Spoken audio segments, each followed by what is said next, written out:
बताता हूँ कि ऐसी मान्यता है कि गंगा स्नान करने से इस जन्म और पूर्व जन्मों के पाप नष्ट हो जाते हैं। महाराज जी, इस जिज्ञासा का निदान। हाँ, इसमें कोई संशय नहीं। स्नान तो बहुत दूर की बात है। अगर 400 कोस दूर से गंगा गंगा गंगा ऐसा बोल दे तो निष्पाप होने लगता है। गंगा गंगा योब्रियात योजना नाम सतैरपि।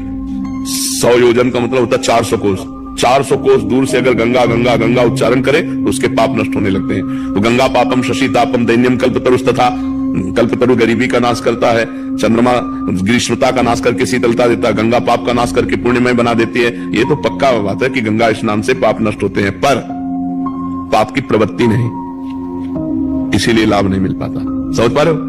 गंगा स्नान से पाप नष्ट होते हैं पर पाप की प्रवृत्ति नहीं। भगवान के भजन से पाप की प्रवृत्ति का नाश हो जाता है। तो इसलिए गंगा को भी पवित्र करने के सामर्थ्य भगवान के भजन का तीर्थी कुर्वन्ति तीर्थानी, जो निरंतर भगवान के नाम जप में डूबे हुए, भगवान के ध्यान में डूबे हुए वो गंगा में चरण रखते हैं तो गंगा निष्पाप हो जाती है।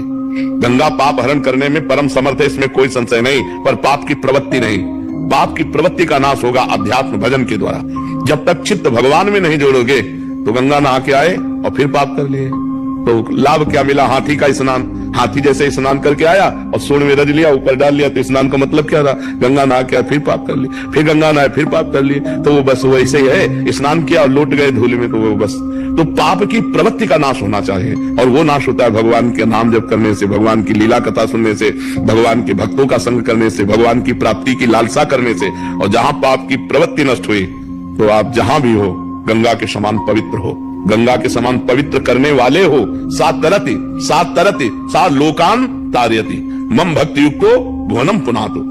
लोगों को पावन करने के सामर्थ्य रखता है वो महात्मा जो निरंतर अपने चित्त को भगवान में लगाए हुए है।